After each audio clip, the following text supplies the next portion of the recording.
The winter of 2021 remains etched in my mind, like a scar that refuses to fade. I was finishing up a grueling late-shift internship in Columbus, Ohio, while the city was being buried under a relentless blanket of white powder. For those of us in the Midwest, snow isn't just weather.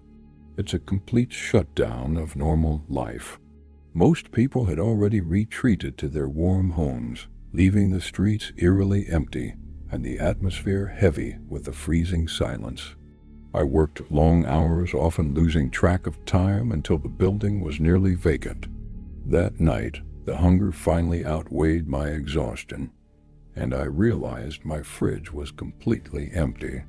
I decided to make a quick stop at a local 24-hour supermarket before heading back to my apartment. I figured my heavy-duty 4x4 truck could handle the drifts, even if the plows hadn't made it to the side streets yet. The world felt different, almost alien, under the glow of the streetlights. The parking lot was a vast, frozen wasteland when I arrived at the store. Only a handful of vehicles were scattered near the entrance, looking like abandoned steel husks. I moved quickly, the biting wind stinging my cheeks as I hurried inside to grab enough supplies to last through the weekend. I was already picturing myself safe at home, watching movies with my girlfriend Sarah, while the storm raged outside. I just wanted to get back to the safety of my own four walls. As I exited the store with my heavy bags, the snow was falling even harder, obscuring my vision. I walked toward my truck, the only sound being the crunch of my boots on the fresh ice. Suddenly, a hand shot out and gripped my forearm with surprising strength. I jumped, nearly dropping my groceries, and spun around to find an older woman standing there. She looked to be in her late 50s, wearing a thin coat that seemed entirely insufficient for the sub-zero temperatures. She looked me straight in the eye and asked if I had a spare cigarette. I don't smoke, so I politely told her no and tried to continue toward my vehicle, but she didn't let go of my sleeve. She began a frantic story about how she had just arrived from Georgia on a bus with her young granddaughter and a small dog. She claimed they were in town for urgent medical treatments and had run out of money for a motel. Her voice was shaky, but something about her gaze felt cold. I told her honestly that I didn't carry cash, which was a rule I lived by to avoid being targeted in parking lots. I offered to buy her some food from the store instead, but she quickly dismissed the idea. She shifted her weight and asked if I knew the local area well. Sensing that this conversation was headed somewhere I didn't want to go, I lied and told her I was just passing through. I hoped that would be the end of it, but she was persistent and clearly desperate. She then asked if I would be willing to give her a ride to a nearby hotel where her family was supposedly waiting in the lobby. She pointed vaguely down a dark, unplowed road, claiming it was just a few minutes away. My gut was screaming at me to say no, but I had been raised with a strict moral code of helping those in need. I looked at her shivering frame and felt a pang of guilt. Against my better judgment, I agreed to help her, thinking I could handle it. As she climbed into the passenger seat, I noticed a strange smell, a mix of stale smoke and something metallic. The moment the door closed, she pulled out a cigarette and lit it, despite my immediate protest. I realized then that she had lied about needing a cigarette earlier, which was the first major red flag. I felt a surge of adrenaline as I realized I was now trapped in a confined space with a stranger who had already proven herself to be dishonest and manipulative. We began driving down the desolate road, the headlights of my truck barely cutting through the thick curtains of falling snow. I kept my eyes on the road, but I could see her fumbling with something in her oversized purse out of the corner of my eye. My heart began to race. I mentioned, as casually as I could, that I kept a firearm in the vehicle for protection. It was a bluff. The gun was actually buried under gear in the back, but I hoped the threat would be enough. The mention of the weapon made her freeze instantly. She slowly pulled her hand out of her bag, but instead of a weapon, she clutched a cheap, cracked smartphone. She looked at me with a sharp, calculating glint in her eyes and claimed she needed to make a quick detour to pick up some cash from a friend. My internal alarm bells were screaming, but I was paralyzed by a mix of misplaced politeness and the fear of being wrong about her. I reluctantly agreed to the change in plans.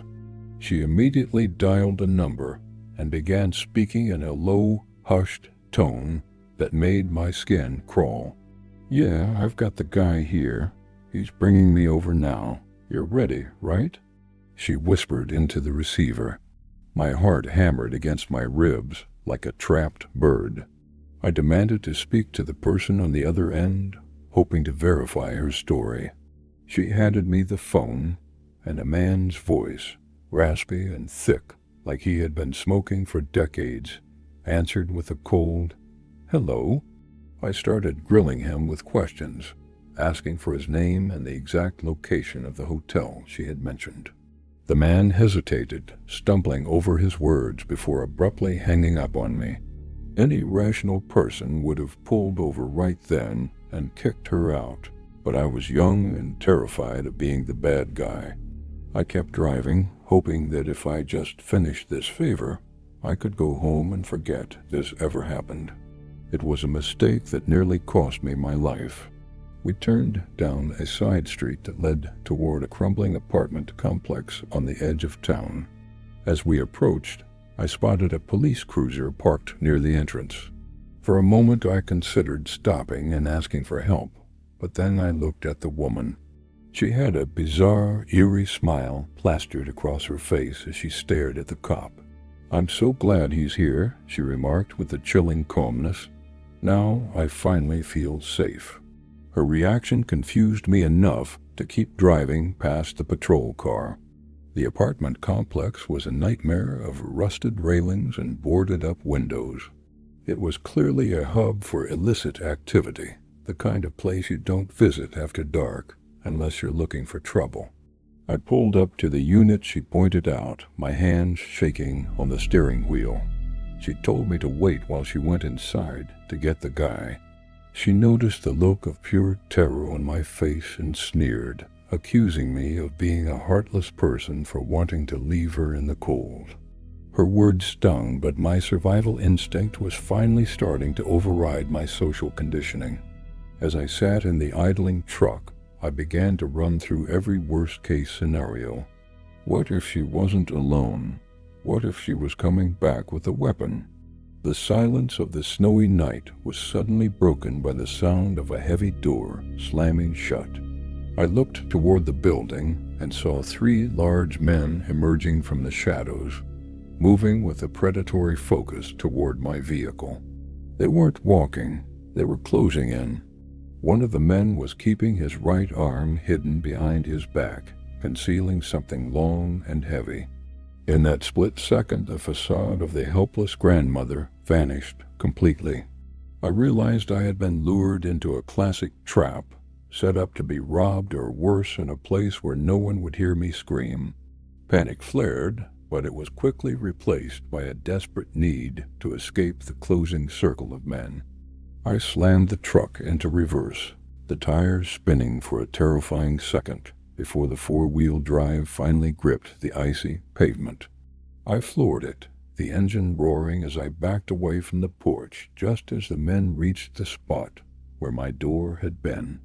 As I swung the truck around to flee, I saw the man who had been hiding his arm reveal a heavy iron crowbar.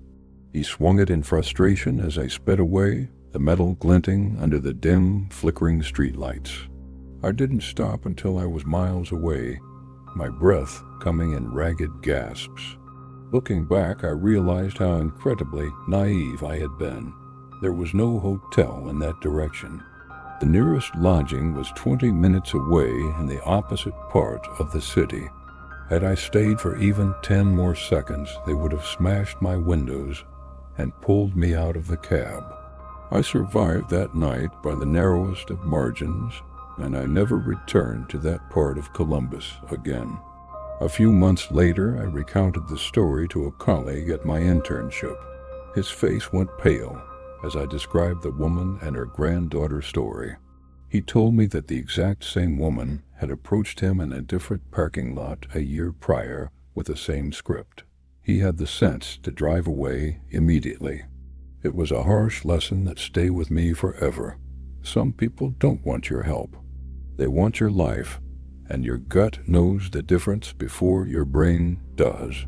10 years ago, before I moved to California for my career, I spent a winter living in a remote part of the Adirondacks in upstate New York. The winters there are brutal, with snow piling so high it swallows the first floor of most houses. I was staying in a small, isolated cabin about 2 miles from the nearest neighbor.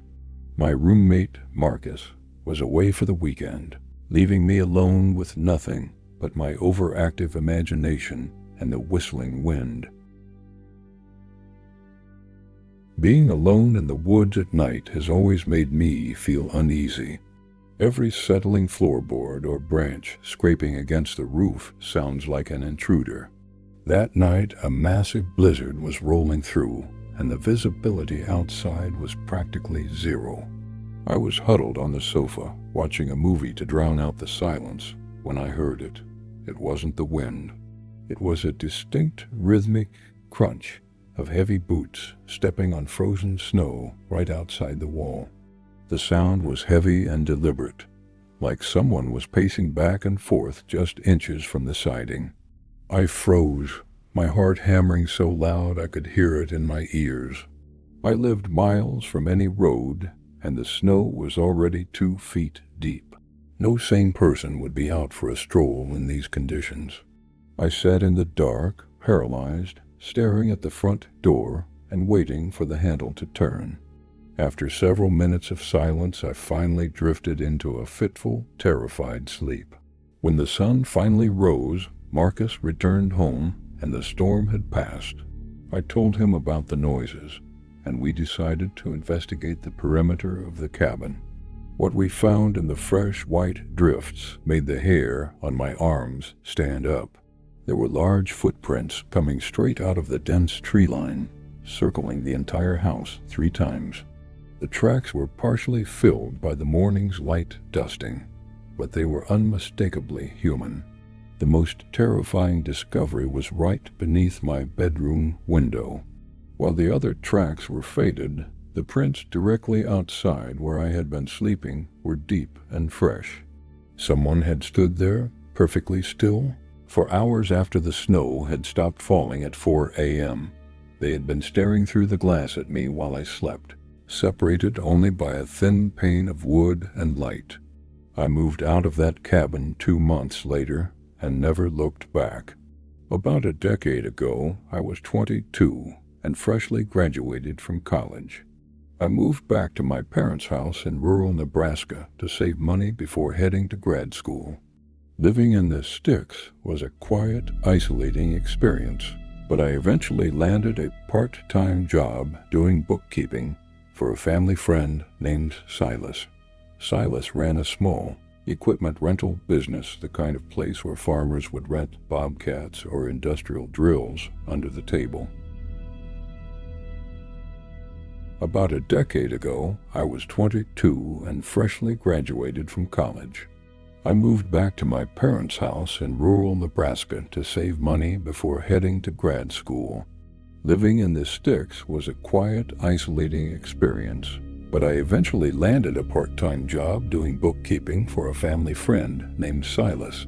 It was the kind of repetitive work that allowed my mind to wander into dark places. Silas ran a small equipment rental business where farmers would rent bobcats or industrial drills. The office was located on the 2nd floor of a 90-year-old building that had once been a local country bar. It sat alone on top of a hill, surrounded by acres of frozen farmland and a dark, dense forest to the east that seemed to swallow all light. Because the work was easy and I enjoyed the solitude, I often worked late into the night. I'd turn up my music, drink coffee, and watch the snow fall through the large window that overlooked the long gravel driveway. The driveway led all the way down the hill to the main road, which was always empty at those late hours of the night.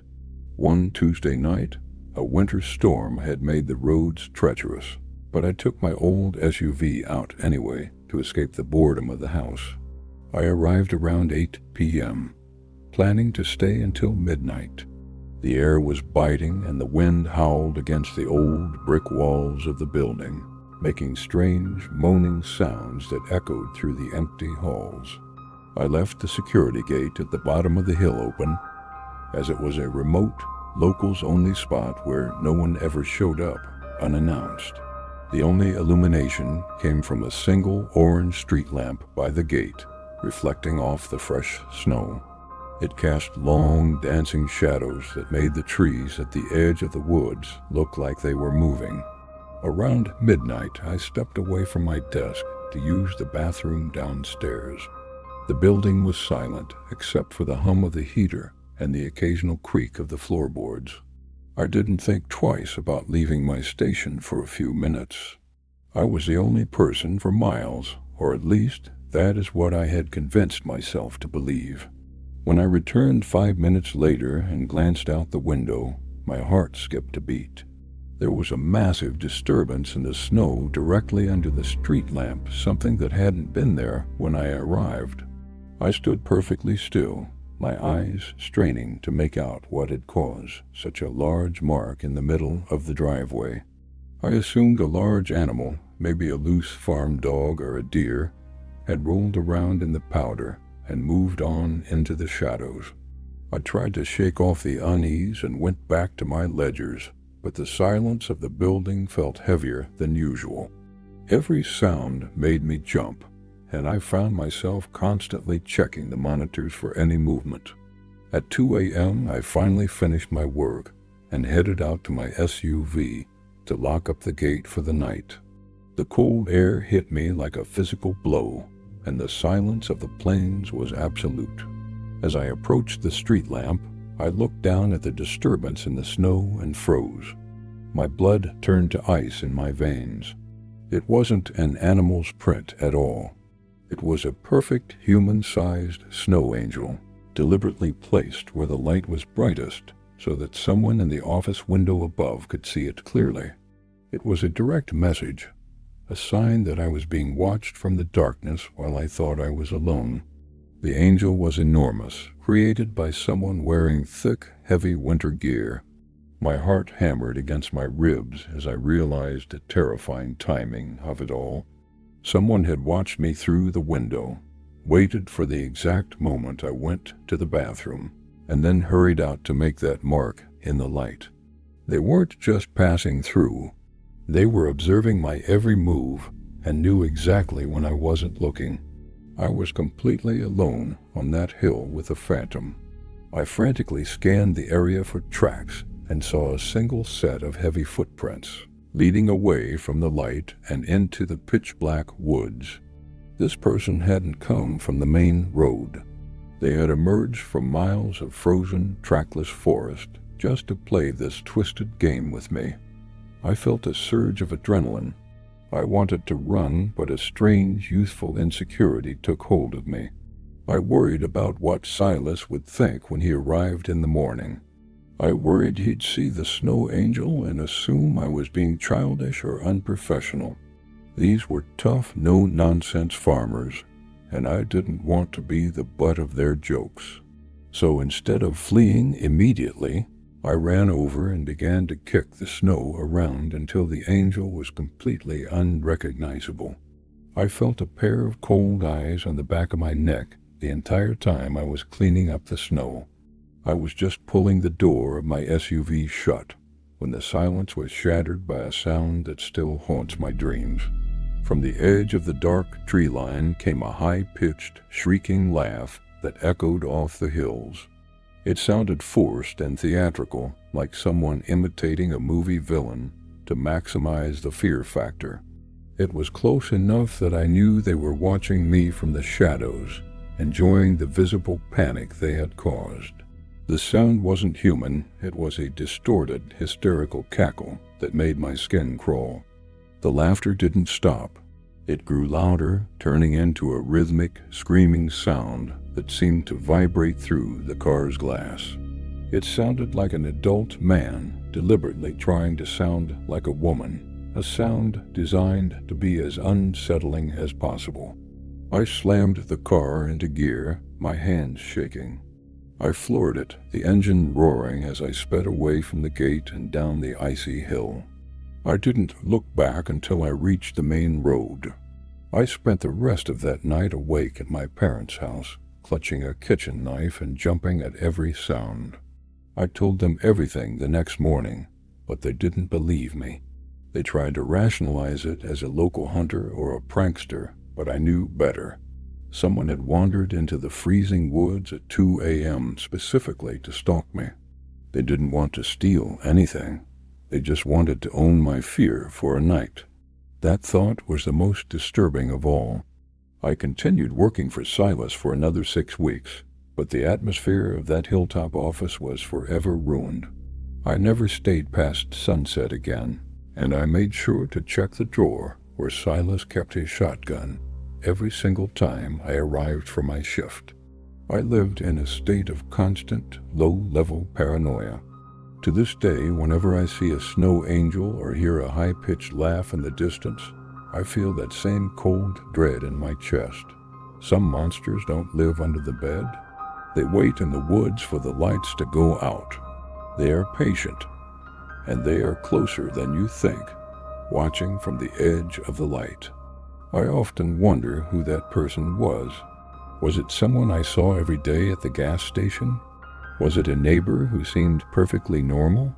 The mystery of their identity is what keeps the fear alive. They could be anyone, and they could be anywhere, waiting for the next person to walk alone at night. I've learned that isolation is a dangerous thing. It makes you a target for those who thrive on the vulnerability of others. Now I always make sure people know where I am, and I never ignore my instincts. If something feels wrong, it usually is. Your gut knows when a predator is nearby before your mind does. If you ever find a sign that someone has been watching you, don't wait to find out why. Don't worry about being polite or brave. Just get out. The laughing man is still out there, somewhere in the frozen plains, looking for the next window to stand under while the world is asleep. As I finish this, I'm checking my locks one last time. The snow is starting to fall again, and the wind is picking up. I'll be staying inside tonight, far away from the windows. Stay safe, stay vigilant, and remember, if you see an angel in the snow where it shouldn't be, don't look for the person who made it.